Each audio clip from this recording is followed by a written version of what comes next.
Hola, hola, hola, hola, hola, hola, mis queridos amigos. Bueno, hoy, digamos, en una verdadera emisión especial de Demoliendo Mitos, disfrutando a pleno el ruido de las cacerolas, ¿sí? Escucho trompetas, cacerolas, la verdad que es una fiesta, digamos, como las personas han entendido que hay que empezar a reclamar frente a los avances de este gobierno que claramente, digamos, premia a los delincuentes y castiga a los honestos, porque en el fondo los honestos, los que laburamos, ¿sí? Los que luchamos por sacar el país adelante, estamos encerrados y los delincuentes sueltos. Digamos, y la verdad que estoy transmitiendo el programa y escucho el ruido de las cacerolas.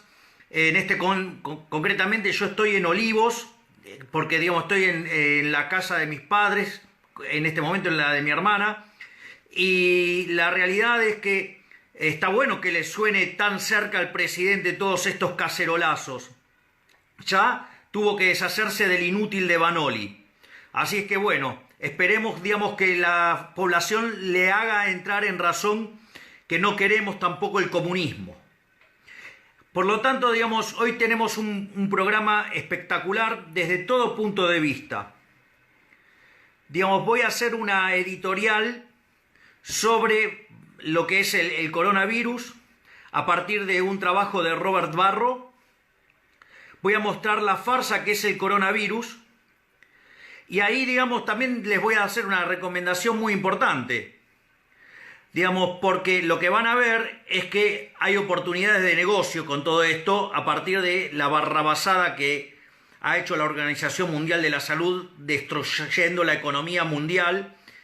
Entonces, ahí, digamos, van a poder acudir a mis amigos de NIW Professional Traders, donde les van a explicar, digamos, cómo utilizar esta situación para sacarle rédito, ya que nos tienen encerrados y no podemos producir ingresos trabajando de la manera normal, digamos, por lo menos sacarlo en el trading apostando por el S&P 500. Cosa que además voy a explicar cómo se hace después de, digamos, que termine de hacer el análisis de Barro, que además también va a servir para que nos quede claro el daño que están haciendo y causando los pelotudos de los infectólogos. Ya directamente, en el caso argentino, entran en la categoría de pelotudos, directamente. Y atrás de esto voy a hablar de lo que son, digamos, la cuarentena como delito de lesa humanidad, donde los infectólogos, fanáticos de la cuarentena total, son los cómplices. Una vez que termino de hacer esta editorial, me voy a dar un gran lujo, porque lo voy a sumar al vivo de Instagram al profesor Carlos Rodríguez. ¿Y por qué, digamos, considero que es un lujo? Mire, desde mi punto de vista, los 5 más grandes economistas de la historia argentina son Alberto Venegas Lynch, hijo, Guillermo Calvo, Julio Hipólito Guillermo Olivera, Carlos Rodríguez y Miguel Sidrowski. Julio Hipólito Guillermo Olivera, fallecido hace muy poco, y Miguel Sidrowski, fallecido en el año 1968, digamos, después de publicar un artículo, ¿sí?, que revolucionó toda la ciencia económica, ingresando el dinero en los modelos de crecimiento a la Ramsey. ¿Por qué es interesante? Primero porque, como verán, digamos, o sea, Carlos Rodríguez es uno de los 5 más grandes economistas de toda la historia argentina. Es decir, estamos hablando de un fuera de serie, no estamos hablando de un tipo normal. Estamos hablando de un genio. Primer punto. Segundo punto, porque además encima es un gran ser humano. Pero al margen de eso, digamos, él estudió en Chicago y una de las cosas que a mí me gustaría es que él nos cuente sobre lo que fue su paso en la Universidad de Chicago, porque ustedes sabrán, está muy estigmatizado, digamos, lo que era esa época de Chicago, y la realidad es que ha sido, digamos, para aquellos que estuvieron en ese momento, ha sido un momento fabuloso. Por ejemplo, entre algunos de los profesores que tuvo Carlos Rodríguez, estuvo el mismísimo Milton Friedman, o por ejemplo Robert Mundell, o digamos Harry Johnson, con quien hizo la tesis. Entonces, y obviamente, digo, trabajó, digamos, y estuvo con Aito Haberger, digo, entre otros. O sea, entonces, para mí es muy importante que él cuente esa historia. Y una vez que Carlos nos cuente, digamos, de lo que fue su paso en Chicago, que les puedo asegurar que es una historia maravillosa, digo, digamos, no saben lo que es cuando cuenta el tema de la tesis, que escribió 3 tesis, es mundial, esa anécdota es tremendo. Y una vez que terminamos con eso, vamos a pasar a hacer el análisis, ¿sí?, de lo que es la economía argentina. Por lo tanto, digamos, voy a empezar con el tema del coronavirus y el trabajo de Barro. En primer lugar, Barro es un profesor de Harvard, o sea, originalmente era físico y después estudió economía. Barro es muy conocido por un trabajo sobre, el trabajo se llama si los bonos son riqueza neta, si los bonos del gobierno son riqueza neta, y ahí deriva el resultado de la equivalencia ricardiana. Un resultado que dice que si ustedes, digamos, aumentan el gasto público y lo financian con deuda, los agentes, como saben que esos son impuestos futuros, todo ese efecto expansivo que tiene el mayor gasto público es compensado con una caída en el gasto del sector privado, por lo tanto la política fiscal no es efectiva.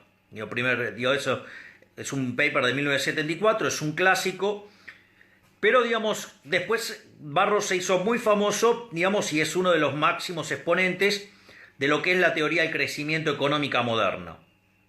De hecho, hay un libro que escribió con el español, digamos, barra catalán, Xavier Sali Martín, que como una de las cosas, digamos, o sea, ha sido directivo del Barcelona, ha tenido distintos cargos, ha ocupado transitoriamente la presidencia, y es una persona muy particular, porque por ejemplo cuando recibió el premio Rey Carlos III en España, por ejemplo fue vestido con la ropa del Acertijo. O por ejemplo, digamos, hay fotos de él en el Nou Camp, digamos, con el traje de cebra. Bueno, digo, cuando una persona es un genio, digamos, se puede dar esos lujos. Y Robert Barro, digamos, que es uno de los máximos especialistas en crecimiento económico del mundo, él hizo una estimación del impacto del coronavirus. Entonces, básicamente, ¿qué es lo que hizo Barro? Tomó el caso de la peste española, ¿sí?, digamos que ocurrió entre 1916 y 1918, y básicamente lo que sucedió en la peste española es que murieron 40 millones de personas, o sea, murió el 2% de la población. Y también para medir los impactos de la destrucción del capital y de lo que es el tema de las vidas humanas, también tomó la Segunda Guerra Mundial. A partir de eso, lo que hizo Robert Barro fue, si el COVID-19 se pareciera a la peste española, es decir, que se cargue con la vida del 2% de la población del planeta, o sea, la peste española mató 40 millones de seres humanos, que como en ese tiempo en el planeta Tierra vivían 2.000 millones de personas, digamos el 2%. Por lo tanto, si el COVID-19 matara 150 millones de seres humanos, dado que en el planeta Tierra viven 7.500 millones de personas, eso implica que el PBI en el mundo estaría cayendo entre 6 y 8 puntos. Vamos a ponerlo en promedio 7. Si además el PBI venía creciendo al 3%, quiere decir que el diferencial de tasa de crecimiento son 10 puntos porcentuales. Y ahí es donde viene, digamos, el punto sobre los pelotudos o hijos de puta de los infectólogos. con la recomendación de la cuarentena cavernícola, en especial en el caso argentino. Digo, porque hay algunos de los que están cerca del presidente, digamos, creo que se llama Eduardo López, el pelotudo ese, que es el talibán, de tenernos encerrados, pedazo de hijo de puta. Porque están destrozando la economía. ¿Ok? Entonces, en ese contexto, lo que yo digo, quiero señalar, es que claramente, en lo que va, digamos, de este año, digamos, este virus se llevó la vida de 200.000 personas. Es decir, que ni por cerca estamos en el caso de la peste española. ¿Ok? Porque para estar en los niveles de la peste española ya tendría que haber muerto en el planeta Tierra 70 millones de personas para eso. Eso no pasa. Es más, en el planeta Tierra este año, digamos, por transición demográfica, van a morir 60 millones de personas. O sea, 165.000 diarios. Es decir, que en 100 días el COVID generó solamente lo equivalente de un día. ¿Se dan cuenta? ¿Se dan cuenta que, digamos, es algo desproporcionado? Es más, hay estudios de la ONU que muestran que por el aumento que va a haber en la cantidad de pobres e indigentes en el planeta Tierra, durante 90 días van a morir de hambre a un ritmo de 300.000 personas por día. O sea, para que tengan una idea del daño que están haciendo los pelotudos de los infectólogos, en especial aquellos idiotas, imbéciles, estúpidos, como el forro de Eduardo, el que les mencioné recién. Martínez, algo así, no sé cómo se llama bien. Entonces, digo, muchachos, vamos. A ver, digo, entonces acá entra otra cosa. ¿Qué es lo interesante? Que no va a haber esa cantidad de muertos. Por lo tanto, ustedes lo que van a tener es una sobreexageración de la caída del PBI. Y bajo esa situación, el PBI va a rebotar. Y ahí es donde yo les recomiendo fuertemente mirar el S&P. El S&P es 500, contiene las 500 empresas más grandes de Estados Unidos, ¿sí? Y mapea muy bien con el comportamiento de la economía americana. Con lo cual, digamos, el rebote que van a tener ahí les va a traccionar un montón. Por eso es que les recomendé fuertemente el tema de NIW Professional Traders, digamos, o sea, mis auspiciantes, porque justamente, digamos, los puede ayudar para captar esa oportunidad de inversión. Pero quiero que quede claro el daño inútil que están causando los infectólogos. Tengo de vuelta, es uno que aparece siempre en Intratable, no me puedo acordar bien. Ahí está, gracias, Eduardo López. Eduardo López, ¿por qué no te vas a la reconcha de tu madre, hijo de puta? ¿Ok? Digamos, entonces, digamos, aplicar este modelo de cuarentena estúpida está destrozando la economía. ¿Ok? Y eso es a lo que quiero ir. Porque si no mueren 150 millones de personas, y cuando se ajuste el número que mató el COVID para hacer cuánto debería haber caído el PBI, y lo comparemos contra lo que cayó, todo ese diferencial es culpa de los soraites como este tipo. ¿Ok? Esa es la factura que le vamos a pasar a estos hijos de remil puta. Punto 1. Punto 2. Lo otro que quiero señalar es el tema de la cuarentena como delito de lesa humanidad. ¿Por qué digo esto? Hay un trabajo reciente del doctor Ricardo Manuel Rojas, lo recomiendo enfáticamente, furiosamente, ¿sí? Que se llama Los impuestos como delito de lesa humanidad. Les puedo asegurar que es una obra de arte. La segunda parte está aplicado al caso de Venezuela. Casualmente. Lo cual también se los recomiendo de manera intensiva, por decirlo de alguna manera, o intensa. Básicamente, yo voy a simplificar mucho el argumento, y el argumento es así. Mire, nosotros los liberales reconocemos solamente 3 derechos. El derecho a la vida, el derecho a la propiedad y el derecho a la libertad.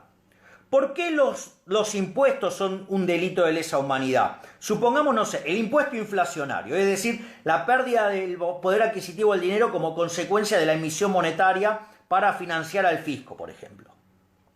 ¿Por qué es un delito de lesa humanidad? Porque si ustedes se quedaran en pesos y todo lo que tienen son pesos, esos pesos pierden de valor. Entonces ustedes, la propiedad de ustedes se degrada, o sea, le están quitando la propiedad. Por lo tanto, cuando esa degradación de la propiedad los termina dejando sin sustento, ¿sí?, para que se puedan mantener, la contracara, ¿cuál es? Es que o se mueren de hambre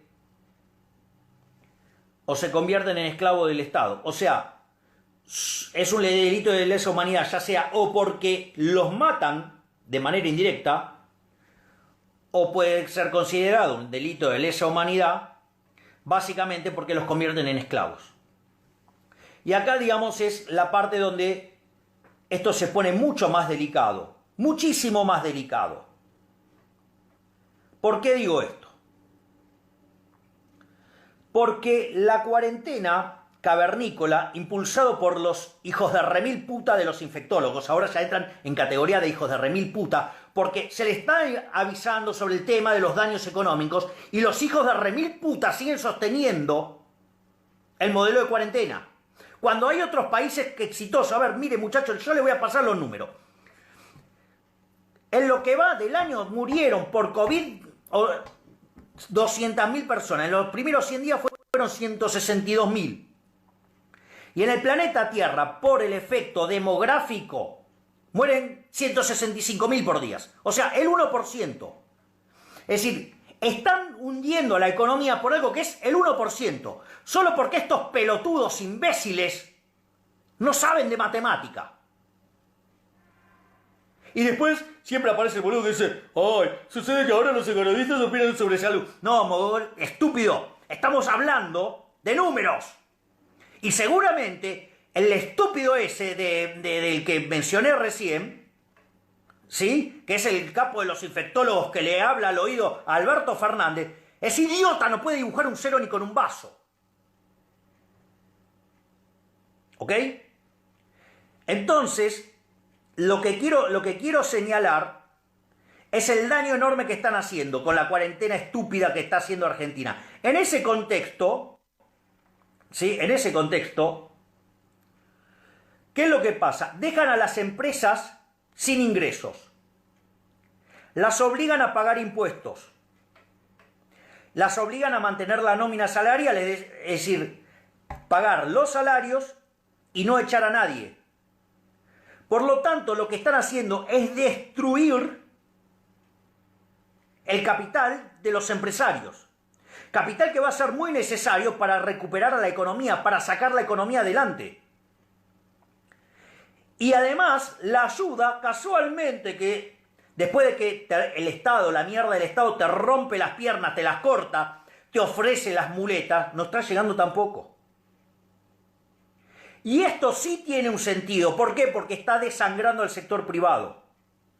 Está poniendo de rodillas frente al Estado el sector privado. Recuerden que la mierda del Estado no produce nada. Todos los experimentos comunistas tuvieron que robarle el capital al sector privado. Porque como creen en esa mierda de la teoría del valor trabajo, el capital no tiene remuneración y se lo terminan comiendo. En ese contexto, lo que está haciendo el gobierno es quebrar al sector privado. Es dejarlo sin recursos, es desangrarlo y dejarlo absolutamente débil frente al Estado, donde aparecen mierdas humanas como la basura asquerosa esa de mierda de Alejandro Berkovich pidiendo la socialización de los medios de producción, o sea, avanzar hacia el comunismo.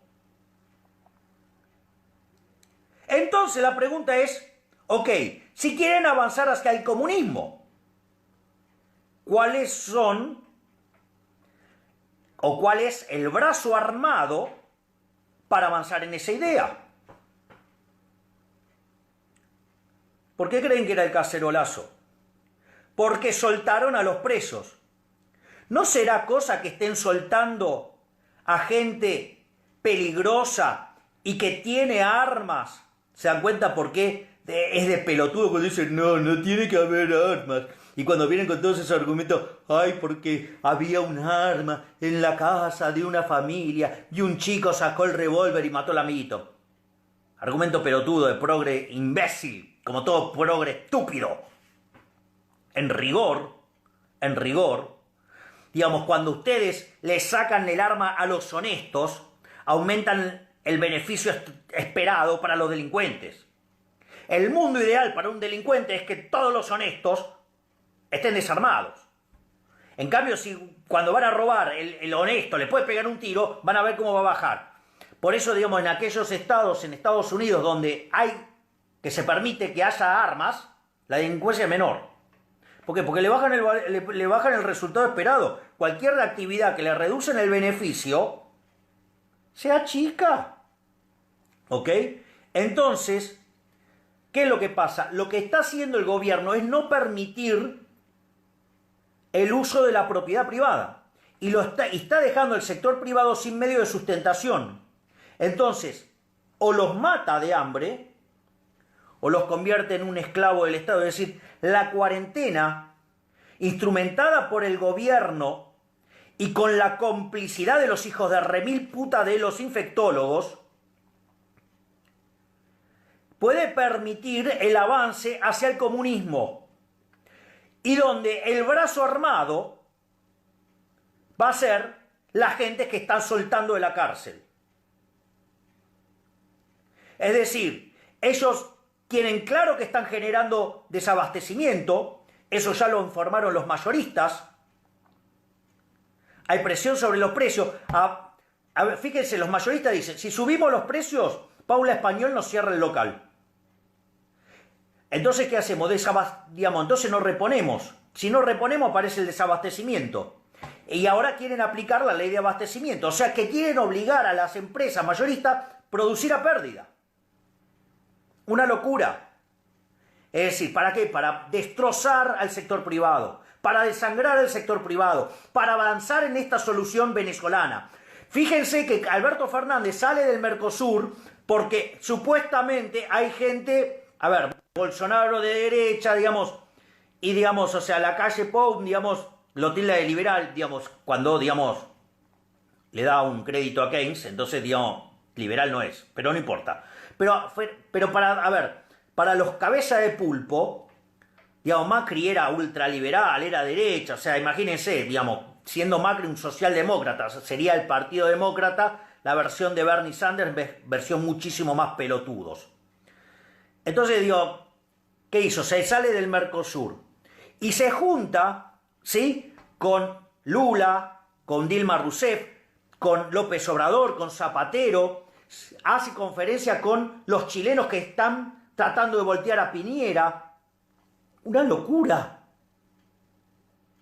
¿Se dan cuenta? Entonces, avance sobre los derechos de propiedad, desangrar al sector privado, ¿sí?, aliarse con los impresentables del barrio, bancarlo a Maduro, bancar a Cuba, traer supuestos médicos cubanos que no pueden pasar la reválida, pero además con el hecho de que traen espías y encima liberan presos, mientras que los honestos tras las rejas. Dios, es una cosa de loco. Es decir, no sea cosa que la Camporonga se esté armando su fuerza paramilitar para avanzar sobre aquellos que quieran defender su propiedad, que además, gracias a los progres pelotudos, no están armados y son más fácil que la tabla del 1. Por lo tanto, la situación es extremadamente delicada. Así es que bueno, ahora digamos, eso es lo que estoy pensando, digamos, y esta cuarentena es un delito de lesa humanidad, y voy a empezar a buscarlo al profesor Carlos Rodríguez. Digo, aún no lo vi pasar, a ver si puedo ver que me salude o algo. Carlos, si estás ahí, mandame algún saludo, así te subo automáticamente. Todavía no lo veo pasar a Carlos. A ver, Carlos. Ahí está Carlos.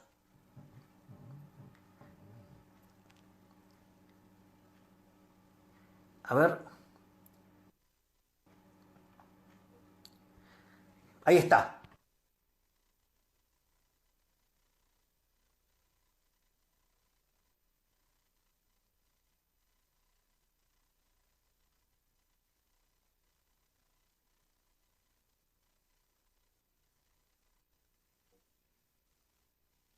Hola Carlos, ¿me escuchás? ¿Cómo te va? Sí, te escucho. Hola profesor, ¿cómo estás? Y Aviso acá que estamos. lo tuteo porque si no me reta. Y como tiene las charreteras pertinentes para hacerlo, yo lo tuteo. ¿Qué tal, Carlos? ¿Cómo estás? Acá estoy, entretenido escuchándote. Quiero que sepas que para mí es un placer, es un honor que participes de mi programa. Quiero que sepas que para mí sos uno de los 5 más grandes economistas de la historia argentina y que para mí es un orgullo enorme poder compartir esto con seguidores, que vos estés acá. Y quiero que sepan que frente a ustedes tienen a un tipo de los grandes de verdad. Me gustaría, si es posible, que nos cuentes un poco de tus anécdotas en Chicago para después pasar a hablar de la economía argentina. Me gustaría que nos cuentes, por ejemplo, de Friedman, de Mandel, de Harry Johnson, que te tutorió la tesis, de la anécdota de tu tesis, y obviamente después nos ponemos a hablar de la economía argentina. Pero quiero que cuentes o que escribiste 3 veces la tesis para que la gente sepa de qué, de qué estamos hablando. Mirá, todo eso va a llevar un poco de tiempo. Lo primero que te diría de Chicago es que hacía mucho frío. Muchísimo frío. Algo así como 20, 30 grados bajo cero en invierno. Claro. Eh, Directamente no usábamos heladera. En las reuniones de los sábados sacábamos el six-pack de cerveza a la ventana y en 5 minutos lo traíamos congelado para adentro. Esa es la mejor anécdota que hay. Me fui a Chicago con una beca que me dio la Fundación Ford de $220 por mes. $120 se los llevaba el departamento que me alquilaba la Universidad de Chicago y vivía con $100 al mes. Mirá. Así que la vida no era grata, las cosas eran baratas, por supuesto eran otros dólares.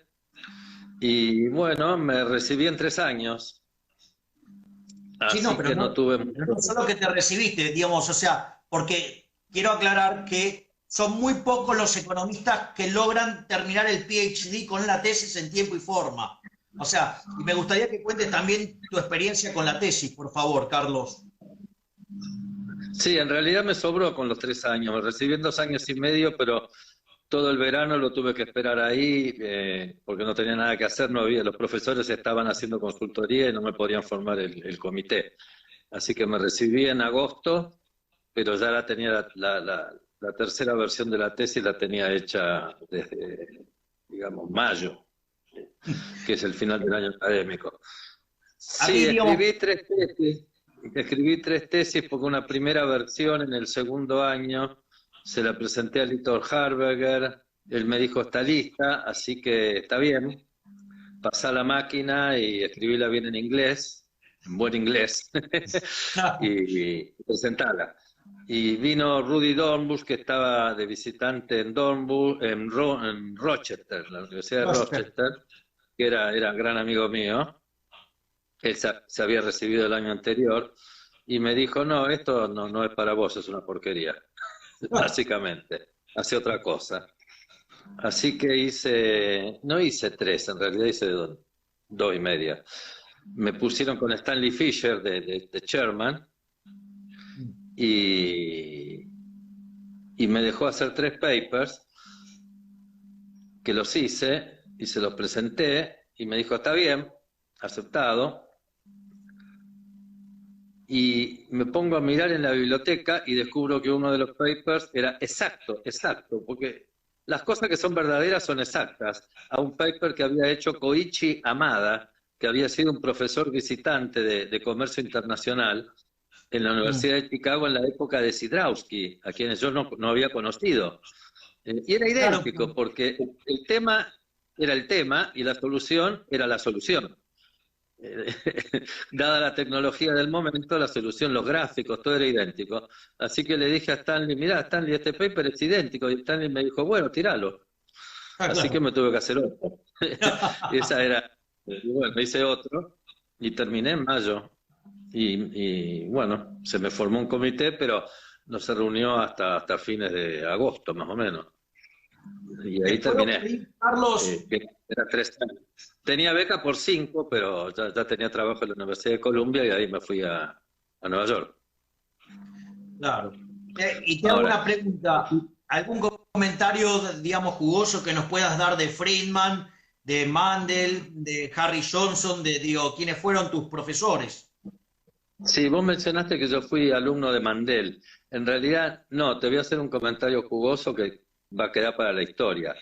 Eh, yo hice el prelim en comercio internacional, pero solamente tomé un solo curso con Rudy Dornbush, que era Ah, un curso avanzado de temas, de tópicos especiales. O sea, el curso básico mm, lo daba Harry Johnson, que me anoté y me fui porque no le entendía el inglés, básicamente. Hablaba muy rápido y no le entendía nada. Así que estudié con los apuntes y tomé el curso de macro, pero que eran tópicos especiales, o sea que también la macro la tomé con apuntes. Y Mandel, el trimestre que yo tendría que haber tomado el curso con Mandel, Mandel se peleó fuerte, muy fuerte con Harry Johnson y se fue de Chicago.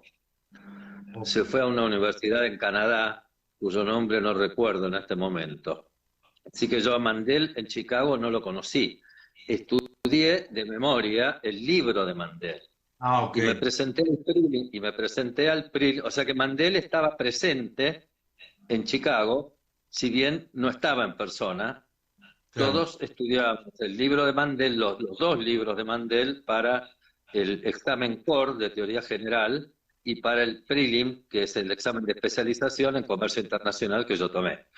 Claro. Eh, y cuando llegué a Columbia, el año siguiente, un día estábamos juntos, Ed Phelps, que fue premio Nobel, y Ronald Finlay, y yo, que éramos los tres economistas bueno, Finlay y yo en comercio internacional, y yo sugerí, ¿por qué no lo traemos a Mandel? Y Phelps dice, qué buena idea, llamémoslo. Y buscó el teléfono de Mandel, que estaba en Canadá, y Mandel contestó, le dijo, Phelps le dice, Bob, ¿te gustaría venir a Colombia? Y Mandel dice, creo que es mi momento de ir a Nueva York. Mandel es Ah, un qué hombre bueno. un genio, un genio. Y se vino el profesor titular. Entonces yo no fui alumno de Mandel, sino que fui en realidad colega de Mandel. Qué Y entre bueno. los dos manejábamos, él lo manejaba, el capo era él, yo era un chico. El seminario en aspectos monetarios de comercio internacional. Y era un Oh, genio. Eh, digamos, le contamos a mis seguidores que Robert Mandel fue premio Nobel de Economía y premio Edmund Nobel de Phelps Economía. también. De hecho, vos has conocido 20 premios Nobel de Economía, por lo menos. Sí, más o menos, no me los hagas nombrar a esta altura de la noche, yo voy a dormir temprano siempre, pero más o menos 20 yo creo, sí. Pasaron tanto por Chicago que es impresionante.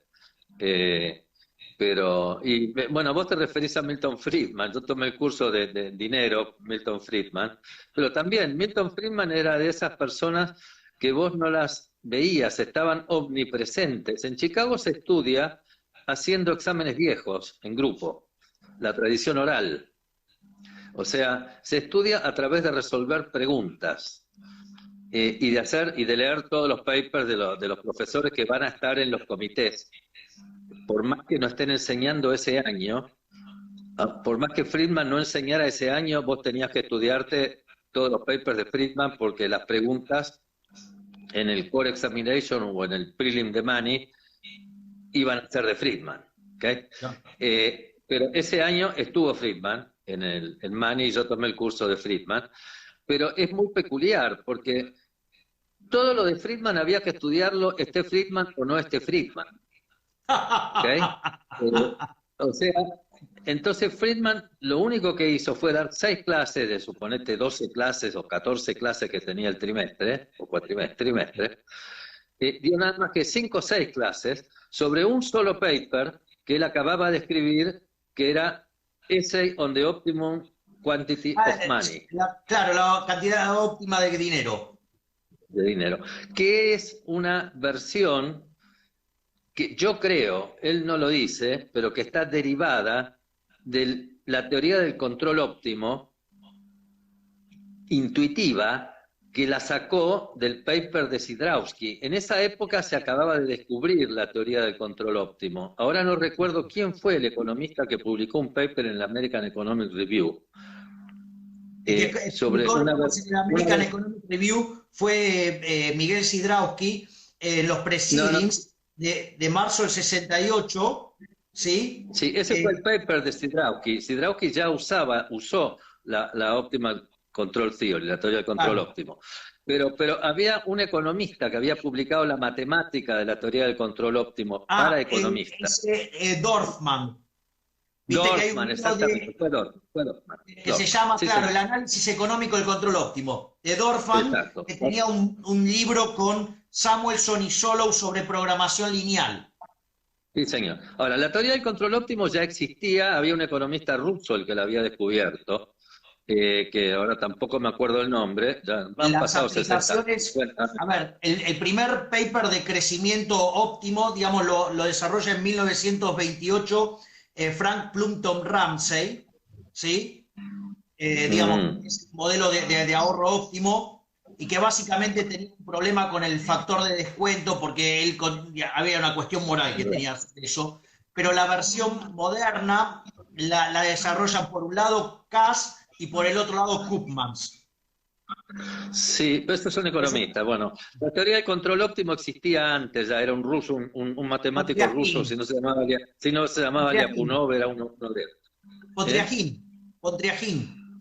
O Pontryagin, bueno, uno de esos era. O sea que Sí, los Potriajín. matemáticos ya la conocían.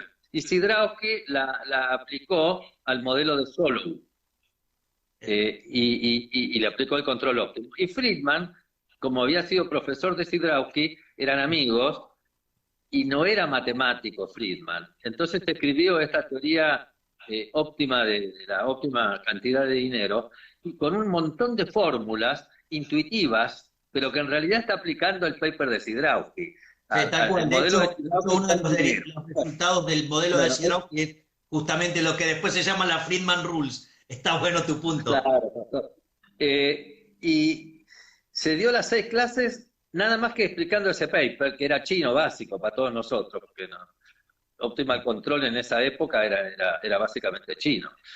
Y, y después dijo, bueno muchachos, yo me pasé la vida escribiendo mis papers y escribiendo mis libros, así que váyanse a casa y lean todo. Hasta luego los veo hasta luego los veo el día del examen. Friedman era un petizo encantador que debía medir 80 centímetros más o menos, pero no era enano. No, Eh, vamos, me dio 1,50 m. ya sé. Se paraba en la tarima y usaba un banquito para pararse arriba de la tarima, para que le sobresalieran los ojos arriba de la tarima. ¿Vieron la tarima que es en las universidades? Bueno, este se paraba arriba de un banquito encima, y parado arriba del banquito apenas le salía la peladita y los ojos, nada más. Era lo único que veía del piso. Pero cómo debatía. En la primera clase, entramos todos al aula. En mi época en Chicago éramos 25, 27 alumnos los que entrábamos cada año. Y entramos al aula y debía haber 200 personas. Era gigantesco, un aula más. Entra el petizo y dice, ¿quiénes son los alumnos registrados este año? Levanten la mano. Levantamos la mano. Dice, todos los demás se van. Oh, Así, no dijo ni buen día. Todos los demás se van. De barajuste se fueron todos, quedamos los 27. Genial el petizo. Y ahí mismo se largó una puteada contra los aeropuertos, que todos los aeropuertos estaban manejados por el gobierno en esa época. Y dice, llegué tarde culpa del gobierno que maneja los aeropuertos y no sabe cómo hacerlo. ¡Wow! Se mandó una ahí, no usaba malas palabras. Y después empezó la clase. Así que esa es la anécdota de Carlos, Friedman. Después los conocí mucho en los cócteles, todos los alumnos en esa época, como éramos poquitos, íbamos con los profesores al club de profesores y tomábamos cócteles y charlábamos y todo eso. Lo conocí como Carlos, persona. ahora, digamos, yo te agradezco, digamos, estos comentarios que extremadamente valiosos, pero ahora necesitamos del economista aplicado. Contame A ver, cómo ves al país. mirá cómo veo al país. Tengo acá hay dos problemas, ¿no es cierto? Un problema es el coronavirus y la cuarentena. Más vale no opino porque después que te escuché a vos y digo lo que yo pienso, me voy a ligar una puteada y sacamos el programa. No, no, Jamás lo haría, no, pero no importa. no pienso como vos, pero digamos que es una realidad. La cuarentena existe, punto. Eh, Supongo que se va a ir levantando. eh, Están los barbijos.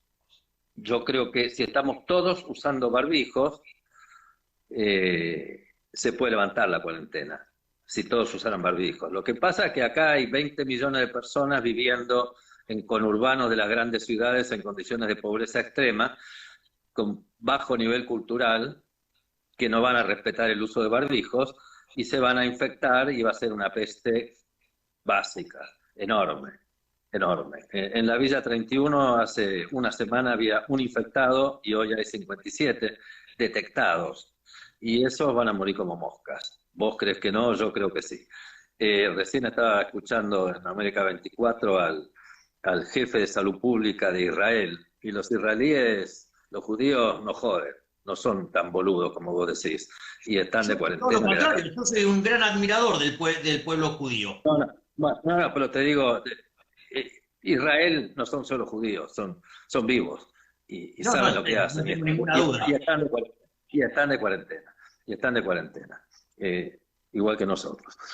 Por eso te digo, es un tema para discutir. Los barbijos pueden ayudar a que se levante un poco. Lo que pasa es que en Israel son todos sumamente inteligentes y con niveles de ingresos elevados. Pero acá tenemos 20 millones de personas que no tienen para comer, con o sin cuarentena. O sea que si encima se les mete una peste ahí adentro, no sé qué va a pasar.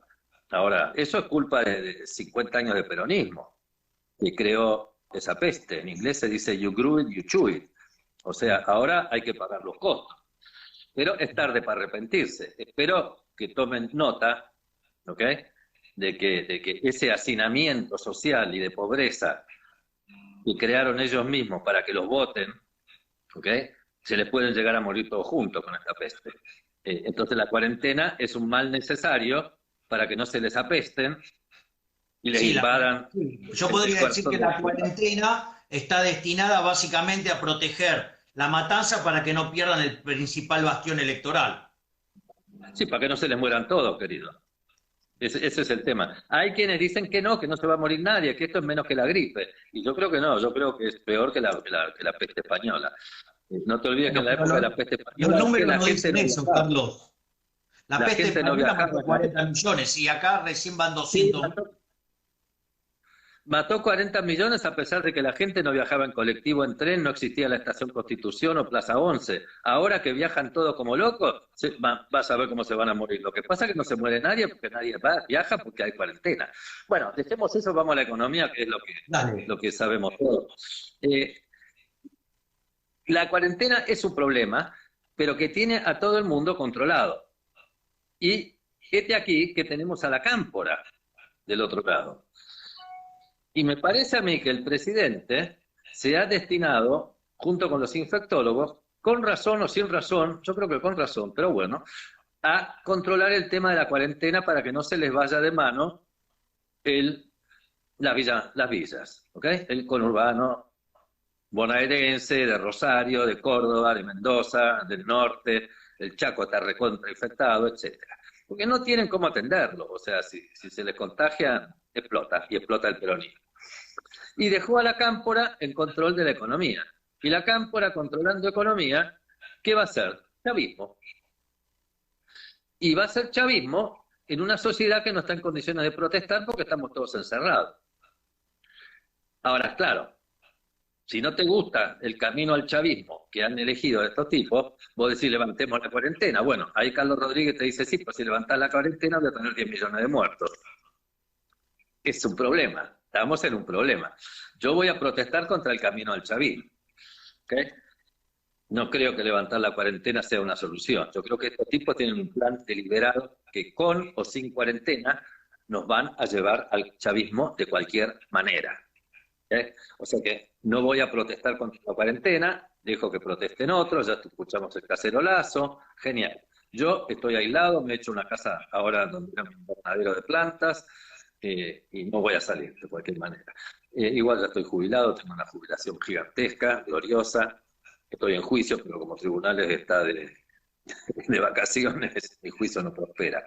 Te voy a mostrar, hoy puse un tuit, 14 medidas, 14 pasos hacia el chavismo por ahora, y me gustaría hablar de eso, yo creo que Dale, dale, me encanta la idea, me encanta la idea, Carlos, dale. son los 14 pasos, acá están los 14 pasos, están en un tuit, o sea que el que quiera entra a mi página, es el segundo tuit que puse hoy o algo por el estilo. Son medidas que no dependen de la cuarentena. Estas medidas las puso la Cámpora. Vamos a ponerlo claro. El ministro Guzmán lo puso Stiglitz. Y Claro, Stiglitz es el amigo íntimo de Cristina. claro. Todo esto viene de antes de la cuarentena. No es por la cuarentena que Guzmán Estoy le totalmente cobró. de acuerdo eso.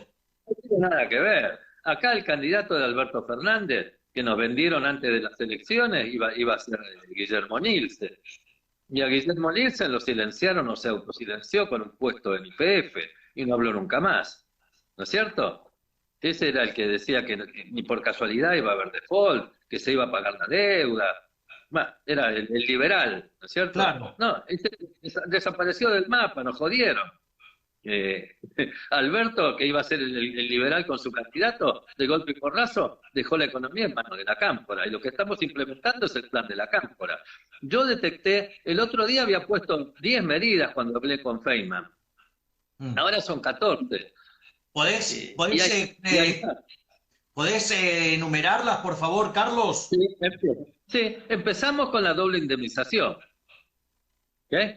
Sí, Cada una tomada por sí sola, vos podés decir, bueno, se justifica, en fin, que el virus, que la herencia, que la deuda, cada una solita puede ser que el árbol te tape el bosque, ¿ok? claro. Pero cuando mirás a 14 juntas, vos decís, acá está el comandante Chávez, desde el cielo allá, perdón, desde No la es nube, ¿no es hipotética cierto? desde el infierno. Sí, de las nubes negras de tormenta, que están en el cielo, pero son nubes Ah, de tormenta. Bueno, doble indemnización. Después vinieron los precios cuidados y los precios controlados. Primero claro. los cuidaban, después los controlaron. Eran 2100 la última vez que los vi. Esa es la medida 2. Medida 3, la ley de góndolas. Ahora Claro. te tienen que decir qué marca de aceite, qué marca de azúcar y qué marca de harina puede estar en la góndola y dónde tiene que estar. ¿Qué carajo es eso? Exacto. ¿Ok? Bueno, después la cuarta, hay un 60% de retención efectiva a la soja. No solo la retención, sino la brecha cambiaria. O Claro. sea, el dólar, bueno, hoy el dólar comprador es 108, el paralelo. ¿Qué sé yo? Hay $3, paralelo, dólar En bolsa, realidad dólar hay contado con... 17, pero Bueno, no sé cuánto es el comprador, yo tengo 108, pero cambia cada rato. Y el sojero recibe 43 pesos. exacto. Va, y después tiene que pagar todos los bienes personales, ganancias, toda la otra porquería. Claro. Pero bueno, hablando de dólar, 108 versus 43, eso me da 60% de retención. Esa es la cuarta medida. La quinta es control de cambio. Nos pusieron control de cambios. Claro. ¿Ok? La brecha es del 70%, es 108 versus 63. Claro. ¿Eh? Porque el dólar de 68, que después te ponen el impuesto patriótico o solidario, como mierda se llame, Sí. ¿ok? Solidario. No te venden $200, ese es un chiste. Claro. No existe ese dólar patriótico de ciento y algo que te dicen, el dólar patriótico. Te venden $200. A mí no me convence con 200, a mí me da vergüenza comprarlos directamente. No los compro. ¿Ok? Acá el verdadero dólar es nada más que comprador. El Banco Central a los turistas que vienen los roban, si Claro. vinieran, ahora no vienen más ya. Pero yo tengo dólares en el banco. Si tuviera que vender dólares en el banco, se los tengo que vender a 63. Están en Pepe. Por Claro. supuesto que están en Pepe. Uso el dólar bolsa.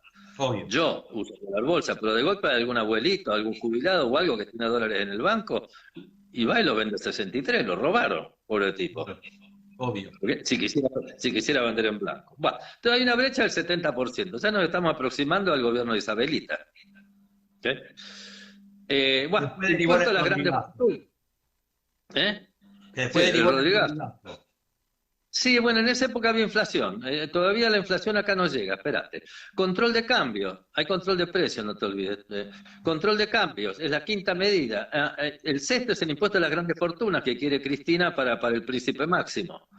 Y lo quieren votar por Skype. Son unos vivos. Claro.